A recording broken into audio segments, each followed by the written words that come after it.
Привет, друзья! В прошлых двух видео мы говорили о том, как работает система для того, чтобы AI перестал быть игрушкой, а стал реальным инструментом. Мы говорили о внешней памяти, о прошивке, инструкциях. Мы говорили, почему, несмотря на то, что, скорее всего, высоко вероятно, что рано или поздно наступит обвал рынка AI-компаний, те, кто применяет это системно, это как технологию, продолжат расти в своих бизнесах и получать нечестное конкурентное преимущество. В первом видео я рассказал, что мы сейчас четко повторяем ситуацию 2008 года, когда был кризис доткома веб-сайтов, а Google Ads продолжил расти. Сейчас у нас, скорее всего, в ближайшее время будет кризис в плане AI-компаний, которые сейчас перейдут и покупают. То есть они сейчас, что сейчас происходит фактически? OpenAI покупает у NVIDIA чипы, NVIDIA заказывает у OpenAI технологии. Они по кругу. То есть эти заплатили этим 20 миллиардов, эти заплатили этим 20 миллиардов. В итоге в двух компаниях в годовом отчете о revenue, о доходе на 20 миллиардов больше. А денег больше в системе не стало. Эти заплатили этим, эти заплатили этим, эти заплатили этим, эти купили эту компанию, а эта компания заказала у этих. Каждый стал в отчете показал плюс 100 миллиардов, а деньги как были у этих, так к этим и вернулись. Вот что сейчас примерно происходит. Но системное применение AI как технологии, не как отдельных игрушек, дает очень мощное плечо. И сегодня мы обсудим, для вас это или нет. Давайте начнем с того, что попробуем сейчас узнать себя.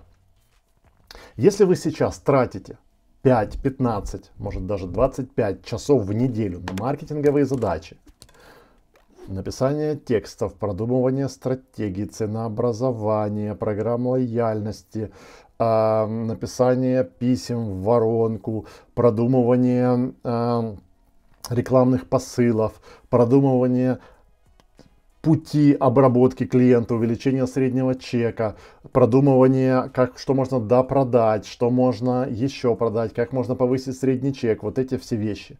И вы хотите сократить эти 5, 15, 25, некоторые 45 часов в неделю до 2-3 часов.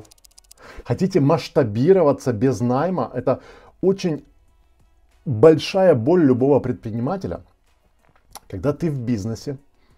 Я сейчас говорю просто от своего имени.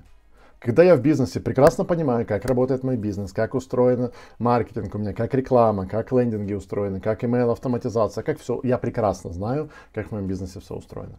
Я начинаю нанимать людей. Вот эта проблема, с которой я много лет назад столкнулся. Говорю, вот смотри, вот так все настроено, вот так делай, так не делай. Понял, понял. И ухожу. Потом вижу, все начинает рушиться. Причем я вижу это тогда, когда это прямо ударило по компании. Прибыль пошла вниз в месячном отчете. Я говорю, боже, что случилось? Оказывается, недопонял, не так понял, не так сделал, не четко по пункту. Ой, я решил, что это не важно. Ой, а я нашел другое. Ой, а я прикольную статью прочитал, решил попробовать. И ты говоришь, блин, как мне нанимают людей, которые могут усилить меня, а не размазать, наоборот, хуже сделать. Так вот, если ваша цель масштабироваться, увеличиваться, но продолжать ключевую роль контролировать без найма, или нанять одного мощного, классного, сильного маркетолога и полностью его обложить системой AI-маркетинга, чтобы он мог, один человек, справляться абсолютно со всеми задачами. Если вы понимаете, если вы уже по горло сыты всеми этими, я вас научу, как сгенерировать голосовой подкаст через ноутбук LM, зайдите, забросьте видеокниги, он вам сгенерирует подкаст, этот подкаст опубликуйте. Если вы уже как человек распознаете AI-генерированный контент с километра, то ваши клиенты, поверьте, его тоже распознают. Если вы уже проходили какие-то обучения, проходили какие-то курсы, уроки, находили кладези, репозитории промптов и разочаровывались в этом всем, то это для вас. Потому что мы не будем заниматься фигней. Мы с вами будем строить систему, которая не зависит от технологий. Даже если, смотрите, в чем прелесть подхода. Когда я строю систему, Я не привязываюсь к технологиям. Вот у меня очень вопрос всегда интересный, вот когда ты смотришь на какое-то обучение или компанию, они говорят, тебе нужно Midjourney, тебе нужно вот это там 11 Labs, тебе нужно Z8, N8N и Make.com, и вот эти сервисы. И я задаю вопрос, а что будет, если один из этих сервисов завтра обанкротится? Ну, реально такое? Ну, это реально. Или, еще более вероятно, он не обанкротится, а уйдет в корпоративный сегмент. Множество маркетинговых сервисов в один момент осознают, что если перестать обслуживать малый и средний бизнес и брать с них по $10 с миллиона, представьте, обслужить миллион клиентов, сколько надо сил, энергии на это потратить, каждый тебя что-то спрашивает, взять с них $10, у тебя прибыль 10 миллионов. Или найти 4 компании, 4-5 корпораций, Disney, Cartier, Mercedes, Unilever, взять с каждой из них по 2,5 миллиона и дать им эти же технологии. Намного большей мощности. И многие маркетинговые стартапы, когда понимают вот эту математику, они уходят с рынка. И вот я задаю вопрос. Ребята, что будет, если завтра один из этих стартапов уйдет? А вы учите, как нажимать кнопки в этом стартапе. Что произойдет? И говорят, придется переучиваться, учиться на новый. И это мне сразу напоминает, когда много-много лет назад я только начинал преподавать диджитал-маркетинг, это еще был там 2011 год, и в соседней комнате шло преподавание для бухгалтеров. Я вот слышал, что преподаватель им говорит бухгалтерам, смотрите, вот иконочка, нажмите на эту иконочку. Теперь третий пункт сверху. То есть она их учила нажимать кнопки, она говорила, запишите, нажать третью кнопку сверху, запишите, нажать проводка, запишите, нажать 2 раза на сортировку, запишите.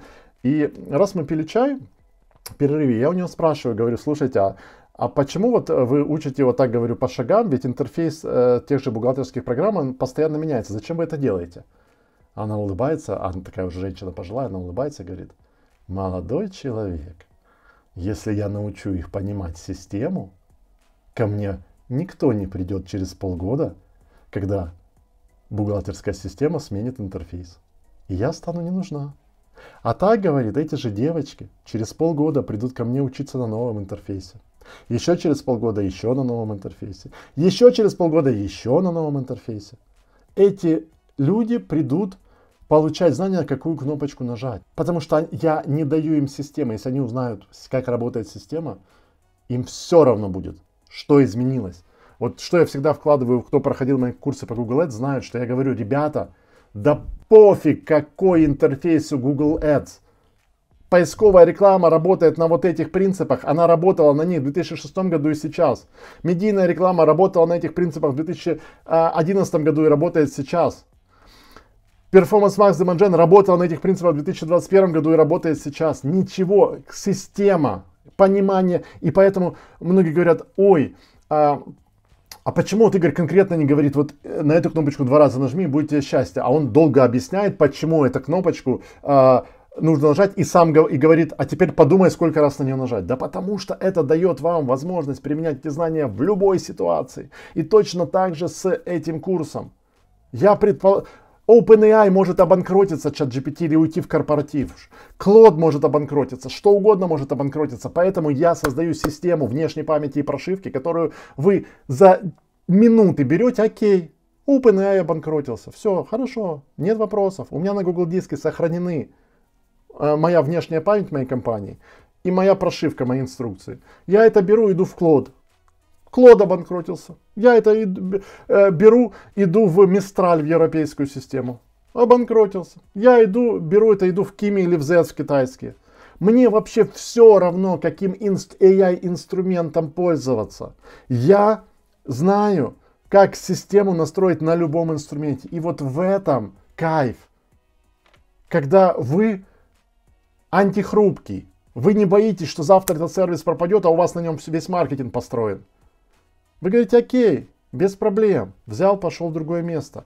И это дает предпринимателю внутренний стержень и чувство уверенности в том, что все будет хорошо. Потому что вот это чувство, когда, ой, блин, у меня все построено вокруг вот этого сервиса, а вдруг если он сломается. Ну, это уже не уверенность, это вносит большие погрешности в каждое решение. А когда ты знаешь, у меня все четко, мне пофиг вообще, каким сервисом пользуюсь, этим. Вот тогда система работает на тебя. Антихрупкая система. Поэтому, когда вы видите, что кто-то обучает, как построить картинку конкретно в Midjourney, или я вас обучу, как с помощью Eleven Labs создать вот это, задайте себе вопрос, что будет завтра, когда этот сервис, что-то с ним случится, он станет недоступным. Слишком дорогим, возможно, он станет, и вы не сможете его себе позволить. Сможете ли вы это сделать в другом сервисе? Нет. Все, эта система не антихрупкая. Сразу хочу сказать, для кого этот курс не подойдет. Вот прям ни в коем случае. Нет, нет, нет, нет и еще раз нет. Этот курс не подойдет для тех, кто ищет волшебную кнопку. Вот есть категория людей, которые приходят на курс и говорят, слушают объяснения, системы, принципы. Там говорят, это все вода. Скажи мне, на какую кнопку нажать, чтобы быть богатым, чтобы завтра бизнес пошел наверх. Такой кнопки нет. И вот этот курс не подойдет для тех, кто ищет, что он придет на курс, на первом занятии я скажу, ребята, короче, в чат GPT есть скрытая опция, никто о ней не знает. Скажу, вот ссылка, перейдите, поставьте галочку, все, вы богаты. Вот такого, ребята, не будет. Не будет. Более того, я даже не буду говорить, в какую конкретно систему использовать. На первом занятии я дам обзор системы и скажу, ребята, кому ближе чат GPT, используйте чат GPT для этих целей. Кому ближе Claude, используйте Claude для этих целей. Кому ближе Mistral, используйте Mistral. А лучше на месяц купите все три, заплатите по $20, оттестируйте на них с вашей внешней памятью и прошивкой. И за $60 через месяц у вас твердое решение, какая система лучше всего работает с вашей внешней памятью, с вашей прошивкой в вашем бизнесе. И видите, как отличается подход? Не иди туда, нажми секретную кнопку, которая не существует. А у тебя есть система, ты волен ее использовать как хочешь. Поэтому кто ищет волшебную кнопку, волшебную галочку, волшебную, не знаю, там, чекбокс волшебный, волшебную ссылку, увы, такого не будет. Этот курс не подойдет в таком случае. Этот курс не подойдет для тех, кто думает проскочить на скорости. Типа, сейчас я эфиры на двойной скорости в записи послушаю. У меня 30 минут в день есть, там 40 послушаю и как бы все. Предельно честно, 2-4 часа в неделю вам нужно будет полностью сосредоточенно работать на протяжении 5 недель. То есть за 5 недель суммарно 10-20 часов. Если хотите, чтобы вообще кайф, 30 часов, то есть 6 часов в неделю на протяжении 5 недель. Час в день это, по-моему, абсолютно позволительная роскошь для любого человека. Если нет времени, не готовы, отложили, не сейчас, да, но когда-то в будущем, это не для вас, когда-нибудь потом. Когда потом, скорее всего, вы об этом задумаетесь, когда в вашей голове возникнет мысль, ой, мои конкуренты полетели вверх без меня, у них, наверное, какое-то нечестное преимущество. Ну, тогда, скорее всего, уже в вашей сфере будет поздно это преимущество применять. Поэтому, друзья, максимальная концентрация 2-4, а лучше 6 часов в неделю. Я тестировал эту систему больше года на всех своих проектах. Я раздавал ее своим знакомым, друзьям, предпринимателям. Я получил огромное количество восторженных отзывов. Я эту систему упаковал и дал 25 топовым предпринимателям средний большой бизнес на закрытом кемпе в Италии, AI Syndicate. Каждый из них внедрил, и каждый из них получил результаты еще за 4 дня, пока длился кемп. Чудо в том, что вы получаете результаты сразу же, а не когда что-то там запустится. Вы сразу же получаете четкие инсайты, четкие идеи для своего бизнеса. Я упаковываю это все пошагово. 5 недель, 5 эфиров с передачей системы, плюс 5 эфиров обратной связи, чтобы вы могли повторить и задать вопросы. Мы строим обучение. Первая неделя, понедельник, получаем вводные и задания. 5-я неделя рассказываем о выполнении и задаем вопросы. То есть мы работаем спринтами. 5 дней спринт, 2 отдыхаем. 5 дней спринт, 2 отдыхаем. 5 спринтов, у нас вся система выстроена. Антихрупкая, в любой системе может применяться. А мы с вами не используем сложных систем. Не нужно быть технарем, не нужно разбираться, как работает API, как писать программы даже при помощи там ChatGPT или Claude. Не нужно использовать Make.com, N8N, какие-то сложную логику, базы данных, усиления. Ваши базовые инструменты два. ChatGPT, Google Docs. ChatGPT платный, обязательно, не обсуждается. 19 или сколько он будет? 19-20 долларов в месяц. Это абсолютно позволительное. Это, я считаю, инвестиции в платный ChatGPT это в сегодняшнем мире самые окупаемые инвестиции. Поэтому это даже не обсуждается. Платный ChatGPT и Google Docs. Все. Google Docs бесплатно есть у всех. Это два минимальных инструмента, которые нужны, чтобы построить систему. Кто хочет дальше усиливать систему, делать ее мощнее, я расскажу, как использовать Claude, Perplexity, Gemini. Кто захочет еще сильнее систему сделать, я расскажу, как использовать китайский DeepSeek, Qwen, Kimi, Z, Manus.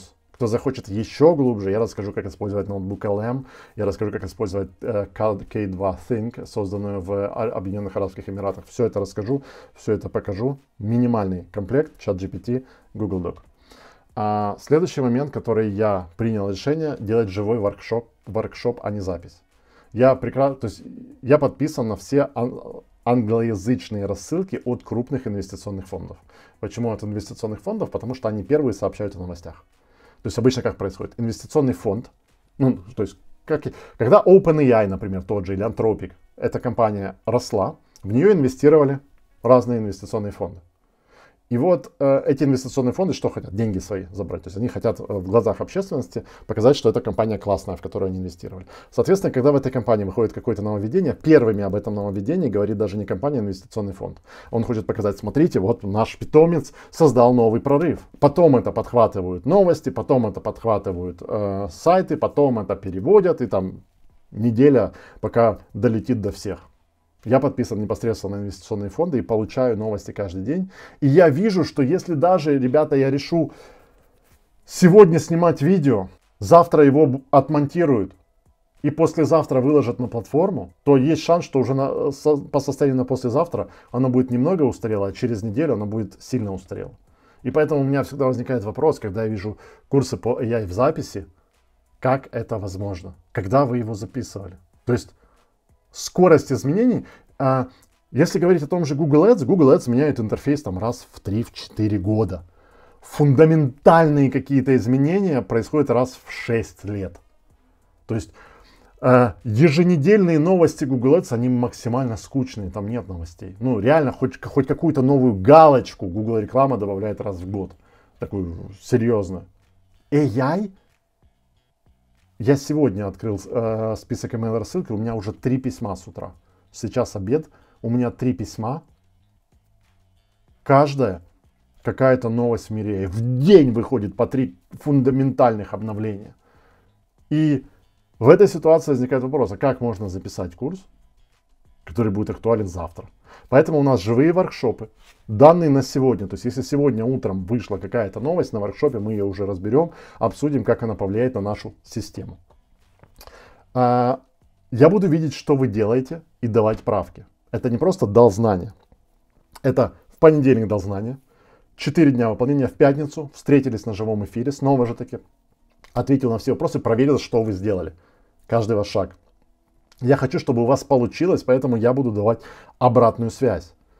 Вот тут усиль, тут можно докрутить. Тут немножко у тебя ты не доработал с инициализацией. Тут у тебя синтез хромает. Тут у тебя в прошивку нужно добавить какие-то элементы. Тут у тебя постоянная память немного не так сделана. Для того, чтобы вы получили взгляд со стороны. Я уже видел на данный момент десятки опытов внедрения подобных систем в бизнесе. Около 50, не сотни. но около 50 конкретно под моим надзором в бизнес внедрялись подобные системы. Я уже вижу, где там какие ошибки, вот там не так сделал, там смотри, у тебя хреново генерирует, запусти протокол калибровки. Я дам понимать, существует понятие протокол калибровки. Это когда мы берем нашу AI-систему и допиливаем ее под новые состояния через специальный процесс калибровки. И вот иногда я буду говорить, так, смотри, тут нужно калибровку через такую-то линзу сделать. Возьми эту линзу калибровки, и AI сама себя откалибрует. Вот такие вещи.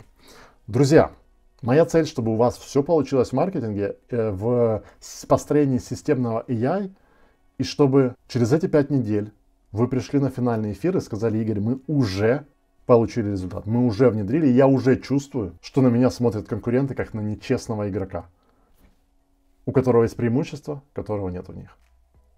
И ваша обратная связь — это топливо для меня еще глубже углубляться, еще глубже копать и снова приносить вам обогащение этой системы. Поэтому завтра расскажу о структуре программы, что входит, какие пакеты, как присоединиться. Абсолютно все завтра. Увидимся, друзья.